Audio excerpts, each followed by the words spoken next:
We're going to be talking through today's Monday MLB slate. I hope you guys had a good weekend. I was sort of out of DFS world for the weekend, and even my golf lineups were kind of following in suit because they weren't really very live either. For a little bit on Saturday, it looked like I was going to have some chances, and it just was an ugly golf weekend. Didn't play any MLB DFS. Was incredibly impressed by what I saw from just Miami. I can't get over this team. I mean, it's just amazing what they're doing. And I'm not surprised about what's happening in the Denver LA series. Unfortunately, I'd like to see the Lakers fight back a little, but I don't know if we're going to see that. And that was my sports weekend. Sheets, you had some much more exciting stuff going on. Yeah, so I was away, but I was able to play anyway.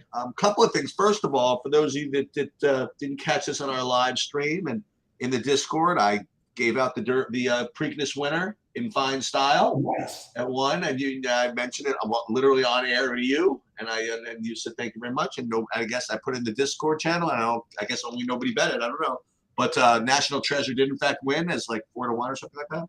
Yeah, it could have been more if a horse that had no chance didn't get scratched, making our price lower. In addition to that, I did actually get third in like the MLB lottery, like on Friday or something like that, for like $5K, which is kind of fun. And then the fun part was the MMA. This thing I've been tracking for like months now. Like I won my seat into the World Championship qualifier. It must have been like 5 months ago. They finally got it down to 100 people, and so they played off like 3 weeks ago, and it got from 100 down to 40, and I got through that. And then last week was the last one before the live final. They played from 40 down to 15, and I fought off all these parentheses guys. And I got there. I spent like freaking forever on my lineup, and I went with it and kind of qualified pretty easily actually. And so I made the live final in Jacksonville, which is going to be on June 24th. Now it remains to be seen whether I can actually make it, but I'll definitely be playing it. But that's all really exciting stuff. Yeah, that's great. I'm really pumped for you. And as far as the golf goes, pretty. Listen, I was pretty happy with my call on Victor Hovland. I had him outright to win. You know, he had a chance. And I had him. And listen, DeChambeau, I thought was a pretty good call. He played nicely right into the final groups.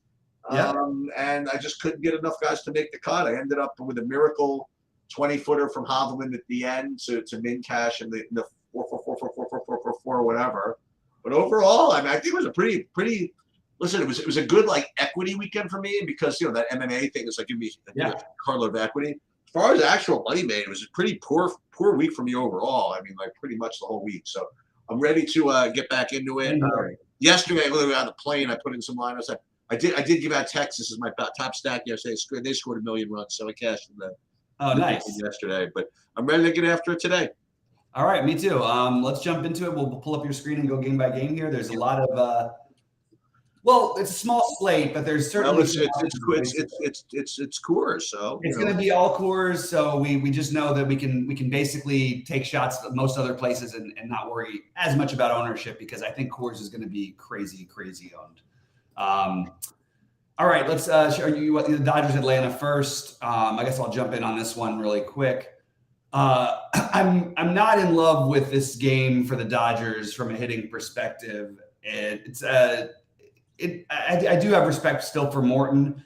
It is a spot where I think they certainly would be viable, but Morton's been like really good. And in tough matchups, he's been really good.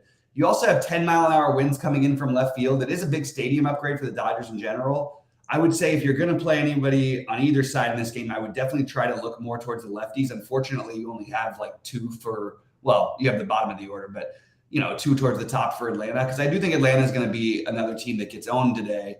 And Stone is, had up and down numbers in the minors, but it was playing in the PCL, so they're a little wonky.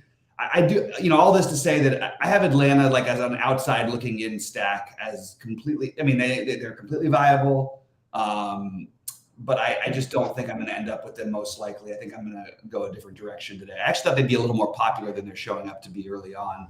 So maybe I reconsider that. If I was going to play them, I would probably try to focus on the lefties, like I mentioned, just because of the wind blowing in. But I'm probably a little lower on the hitting in this game than maybe the field is going to be. I'm not getting to either pitcher here, at least this hour. As far as the hitting goes, I think there are I have three teams which seem like natural pivots off of Miami, which we'll get to. And Atlanta is one of them. So, I mean, like you said, I mean, it's not going to be particularly earth-shattering news. People are going to look to either play Miami or for logical pivots, and Atlanta is certainly going to be one of the logical ones. It is the one game that at least has a modicum of weather risk. Yeah, we don't know what it is, exactly yet, but that is something to monitor. I think it's probably going to be okay, but I hear you. Yeah, so I'll continue to monitor it. That's it. Yep. All right. Well, let's jump over to the next one, which is Detroit KC. Why don't you jump off on this one? Yeah. So this is an opportunity, I think, to play Brady Singer. We've been fiddling around with opportunities to play him all year with varying degrees of failure. There was one slate where somebody actually won the big one with him with like 15 fantasy points. And listen, if you're gonna play him, this is the time to play him. I mean, home against Detroit. I think he's probably going to get owned, but early ownership is not that bad. Early ownership like 15% or something like that. So I definitely think that he's very, very logical on the slate. And yet, on the other hand, I do have Detroit rating as a good value stack. So that's what I kind of like. I do like Singer, and I do like. Do I like Detroit? Not really. I don't know, but they're good. That's one of those teams that I would just play. But I kind of would rather play Singer than Detroit. If that makes any sense. So that's where I'm kind of at in this game. Yeah, I think that I don't think it's going to be crazy ownership, but he's definitely going to get some today. But I'm fine with it. I don't know that you really need the savings off of the top guys today. I don't really know what else it's really getting for you. So that's the only argument maybe against it. I think this whole game has both sides of the hitting are somewhat interesting. I also would look out for, the starting lineups are going to be important because like a guy like Badu, who's been batting seventh, he's crushing the ball. They might just move him up to lead off before we know it. But they're really cheap, both sides. And I think both stacks have some viability. You're not taking the best, hitters in the world, but they're affordable. There is some talent there at the top of the Detroit lineup with Riley Green and McKinstry. Torkelson's a cheap first base option. Pascantino, Perez on the other side, and Bobby Witt and Melendez, all kind of interesting. So I could certainly see getting to both of these teams as stacks. They're on my list. I have them not as my favorite, but they're right there. I have them actually ahead of Atlanta, both of these potential stacks. A little more on the KC side, which always feels kind of gross. But I did want to mention I do think both these hitting things are very, very, I'm very okay with both of them. Put it that way. And Joanne just popped in. Good afternoon, Joanne. Hopefully next week golf will be a little bit better. And let's talk about Houston-Milwaukee, Sheets. What do you got here? Yeah, so you got two of the best three pitchers on the slate in this game, Burns and Javier. I can't separate them when you factor in the price of Burns. So I have them both literally equal as far as my value rankings. I have them both ranked exactly equal as far as ownership goes as well. So I really can't separate them. I think the majority of builds are going to be some combination of Castillo with Burns, Castillo with Javier, Burns with Javier, whatever it is. So I have nothing really to say except I would probably avoid the hitting, and both these pitchers are probably good plays. Yep. I have it pretty clearly at the moment as I don't know if I buy the early ownership projections here. I just having a hard time understanding how people playing Burns against Houston versus playing, Javier against. Javier's more consistent. Milwaukee strikes out more. They're a weaker offense. Actually, to be honest, they have a little bit of pop too. But I have Javier as being the better play. But I am also going to mix in some Burns, and I have Javier as the second best pitcher on the slate, and I have Burns as the third best, like you mentioned. But I could see this going badly. And one thing I like about it for Javier, and you could say the same thing for Burns, is that they haven't really faced these guys before in the major leagues just because they don't play very often. So I think it should benefit both pitchers, and I think both are very, very solid. I'm a little higher on Javier than Burns, but I think that they're certainly both good options, and along with Castillo, that is going to be the chalk pairing. So anything else will get off of it a little bit. San Fran and Minnesota. I actually I've had another game pulled up. Do you mind jumping on it? Yeah, I think that that Ober is in play. I really didn't think he'd be as highly owned. At least, this is early. I mean, I didn't think he'd be 20%. So maybe he won't be. I just feel it's just so easy to play those other three pitchers that everybody except for Castillo, Birds, and Javier is just going to not be owned. So I think over 20%, it doesn't even exist. I think it's more like 10 or 12. And I think it's fine again. But I go back to, when I was starting to make the case for Singer, you were like, you were kind of asking rhetorically, what do you really need him for? And I guess that is a pretty valid point. I guess I would say it's not a question you need him. I think maybe you just sort of have to have somebody lower owned just to kind of make some hay out of your lineup. I don't think you necessarily need to use those pitchers to get to other hitting, but just to take you a different form of construction, I guess. I don't know. Mm-hmm. So I guess Ober is fine. I think I'm pretty sure he had a good against the Dodgers, if I'm not mistaken. Maybe. Yep. I think he's reasonable. I'm not getting to the Manaea off the long relief thing. And I'm not getting to either hitting situation either. So, probably Bailey Oberplay, which was going to end up being poor, and that's about it. Yeah, actually, Ober's been really consistently solid, so I don't mind it against the Giants, who still strike out a ton, which is kind of different than most of the old Giants teams. I don't know what to do because I kind of want to play some Minnesota here. All right. If it is going to be Manaea, but I don't know how long they're going to let Manaea go, and are we going to see just the 1 inning or 1 or 2 innings from Brebbia, then 1 or 2 innings, then 1 or 2 that's not something I really want to stack against. So maybe not as a full stack.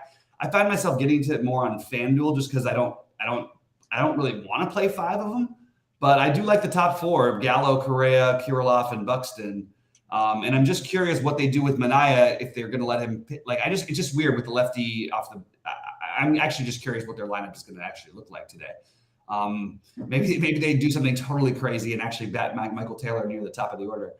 So I do have the Twins. It's kind of interesting. It is 80 degrees in Minnesota, and I think that's a positive bump up for both teams.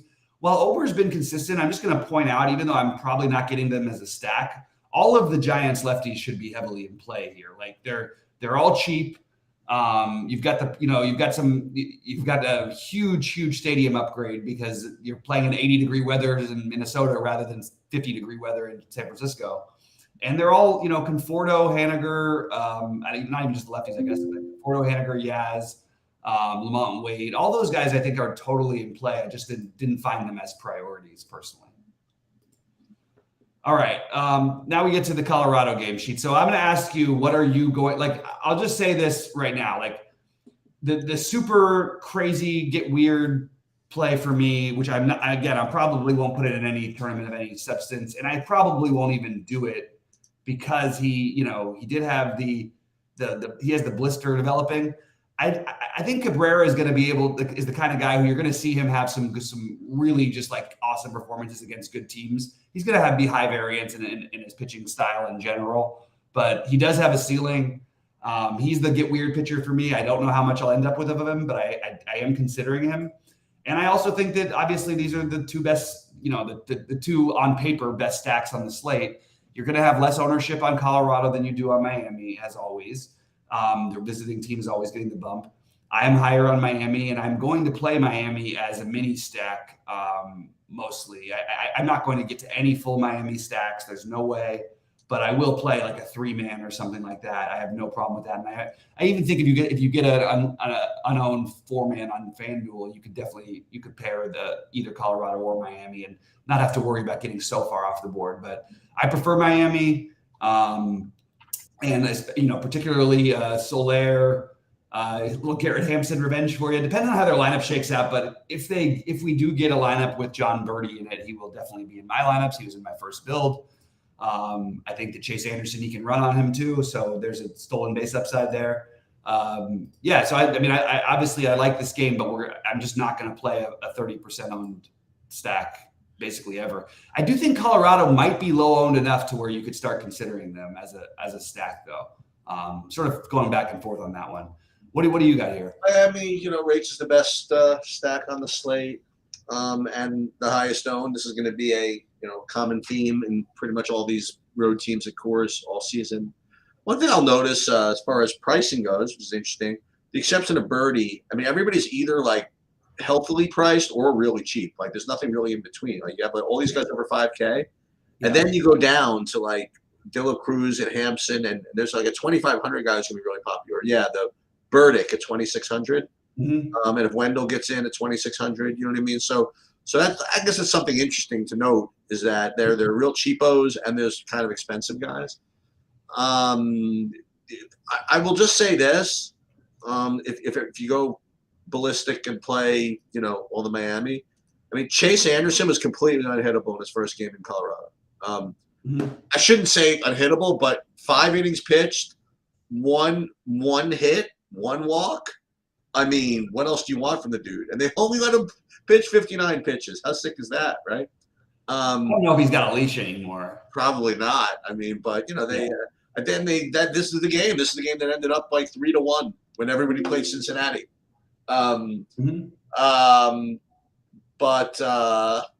Yeah, I kind of am into the Cabrera idea a little bit.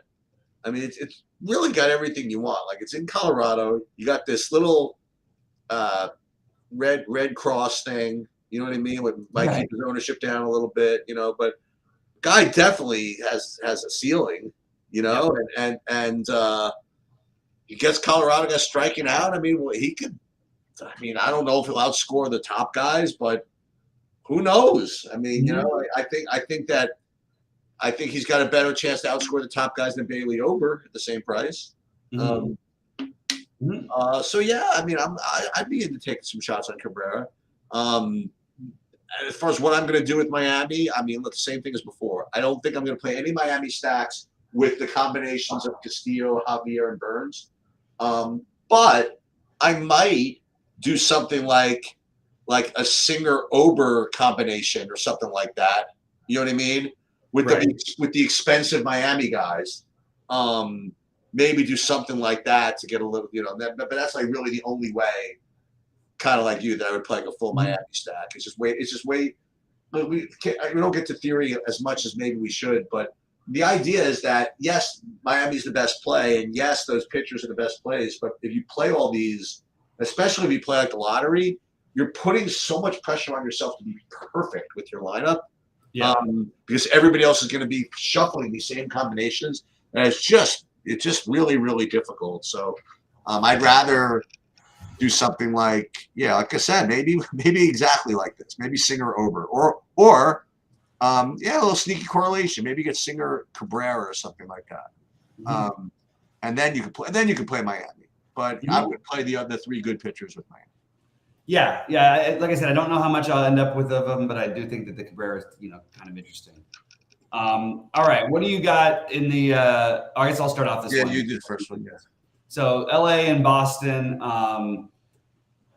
I don't know if I'm going to do almost anything in this game. Oh, really? You don't like the Boston side, huh? No. Okay. I don't like Boston outside of Boston. They're extremely slanted towards being better at home. This is a huge downgrade for them. They have all these guys who don't have any power except for in Boston, outside of Devers. You know what I mean? So I'm not interested in a bullpen stacking for Boston. I'm not interested particularly in the Angels, although I would lean a little more towards that side than I would towards Boston. Pieces, fine. I'm just not getting to it. And I like that I'm not, because I do think that this will be the next most popular situation. I think Ohtani is going to be extremely popular, and I think that Devers is going to be extremely popular. We'll see by the end of the day. Maybe if you want to use Cassis as a cheap option at first, I don't mind that. But I do think this will be the next most owned spot, and I will probably be avoiding it. Yeah, watch the lineup, obviously, for Boston. Turner didn't play on Sunday. So I don't know if Justin Turner is going to play or not. I do have Boston as one of the three natural pivots off of Coors. Turner, if he played, I would like. Then there's Duran, I like. Verdugo, and I would start with those, I guess. But yeah, I mean, Boston, as you mentioned, I mean, they're much better in Boston, as most teams are. Most teams are better in Boston. But I think Boston's okay here. I don't like any of the pitching, and I do not like the Angels as far as hitting goes. Yeah, I mean, I'll keep an open mind to Boston because there's not a whole lot that I like on this slate, but I'm probably not going to play like an incredible amount of lineups either. So, if I was, I would certainly get to some portion of them. So I guess for this last game, I mean, I'll start with this. I guess the first question is for Eric Johnson: how much Oakland is too much Oakland? So Seattle, okay, so both sides of this for Seattle, actually. So Castillo looks like the best play from a projection perspective. He has a good matchup. He's got good metrics. He's got pretty much good everything. And he's going to be, very, very highly owned. And I guess Seattle is going to be a very, very natural stack as well to not play Coors. And I guess they're going to get owned to some degree. And then I have them. Boy, you're right. It's so funny. I didn't realize the Angels were getting such high ownership. I don't think I need to play them really. I prefer Seattle to the Angels. As a matter of fact, I can't imagine the Seattle being less popular than the Angels. They're playing freaking Muller, right? I mean, yeah. I think Seattle's pretty obvious actually, and we have to double check the ownership here. I have Seattle as for me. I don't want to say clearly, but pretty close to clearly my best, non-core stack. I don't know. So I like all these Seattle guys. Same guys that we always play. And now we get to actually play the righties. Against the lefty. Right. So yeah, I like all the Seattle guys, and I like Castillo. Yeah, I'm very interested in Seattle. I also think that there's like another one of their teams that sometimes gets the lineups in a little bit late. So if you avoid like if the lineup comes out right before the first game, because I do think there's some questions as to who's going to play for Seattle. Like you might see Pollock out there. Raleigh's questionable, so it might be Tom Murphy. You know what I mean? So just keep an eye out for you'd want to know the Seattle lineup. Yeah, but you get these four righties here like this that I put in here: France, Suarez, Julio Rodriguez, and Hernandez. I mean, this is I think it's a good start. Yeah, I agree.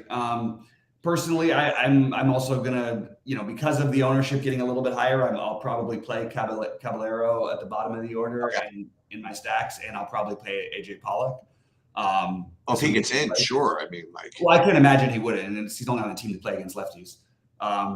So it would be a very strange thing if he didn't. I would question whether or not he's being traded if he wasn't. So I do have Seattle as the top team that I'll have ownership of today. And I like Castillo. I just want to point out, it's kind of interesting because the early projections have him at like 50%. Yeah. In big buy-in stuff, he's going to be like 70%. It's going to be maybe higher. Yep. Just want to point out that hasn't really been great lately. He's had one good start out of his last 6.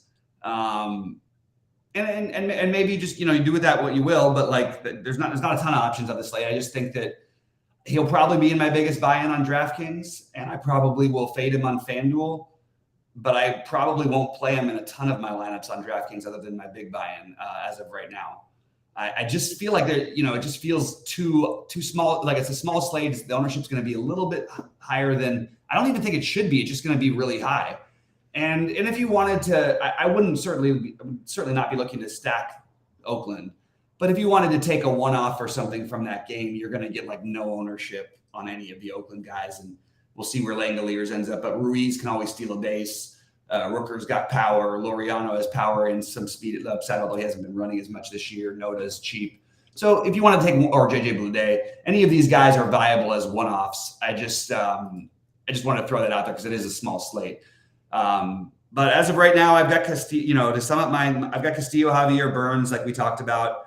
The Singer, then Ober, then Cabrera would be my next 3 pitchers I would consider. Seattle I have as number 1. I will have exposure to the Miami-Colorado game, mostly in the form of 2 or 3 mans, and then I will definitely have a full stack or more of the Detroit-Kansas City game. Yeah. So this lineup is not finished. See, I could talk about this one because I'm leaving the spot open or whatever. Seattle's, and then you get to play with Singer and Cabrera. Screw all the pitchers, and screw Miami. How about that? Like them apples? Yeah. So I like Seattle. I like Miami, and then Boston and Atlanta would be my next group. And then as far as pitching goes, the best ones are, like I said, Castillo, Javier, and Burns. I guess if you did play Burns and Javier together, you're costing yourself something because only one of them can get the win. I guess that might be, I don't know, worth not. Yeah, on a bigger slate, I would worry more. I don't think I'd worry as much on this slate, personally. So I think that screwing around with some kind of construction like this could be a good way to lose. But listen, one thing that's cool about this is that if you played a lineup like this and you zero it out like your salary, I promise you that no one else could have it that has the better pitchers, because you know what I mean? Like, yeah. So that's like when you ask, hey, what are you saving? What are you getting by playing these guys? I mean, when you spend up for all these guys, you know, that's one thing you can do. And we didn't talk about, at least you talked about Kansas City more than I did. You know what? Hold on one second. Well, hold on. Hello. Okay. Yeah. Here we go. So good enough. Perfect. Yeah. All right. So sorry, what was your last thing? No, I was just going to say that you talked about the Kansas City game more than I did. And as I'm like filling in these lineups, I mean, play Perez and play Bobby Witt with impunity if you pay down at pitching. Yeah. That is one thing that paying down at pitching will do for you.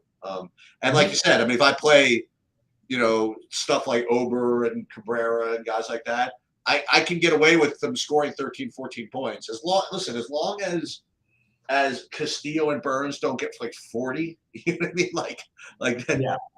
Well, obviously if they do that, then you have a problem. But if they get like 25, 26, I'll live with 15 out of these other 2 guys if these other hitters can go off. I don't know exactly what I'm going to do, but that's kind of my leans. Is once again, Miami best stack, but not using the top pitchers with them. Boston, Seattle, Atlanta, and then those 3 top pitchers with Ober and Cabrera as my pivots. Mm-hmm. And second. That makes sense to me. All right, guys. Well, we'll see you live at 6 Eastern, and we don't need to do the 6:20 thing. I think it's a 7:20 start, but with baseball, there's not a whole lot left to fill out, except for, you know, and we can answer any questions in the premium chat about the. 6 o'clock's perfect, right? Yeah, and I'll touch on some thoughts about the NBA tonight. I'm not playing heavy right now. I've kind of gotten through a little bit of a losing streak, so I'm kind of just pulling off and taking the fact that it was a profitable year and moving on. But I'm definitely going to pay attention. I'll definitely throw a few into the million to one shots. Good luck, everybody, and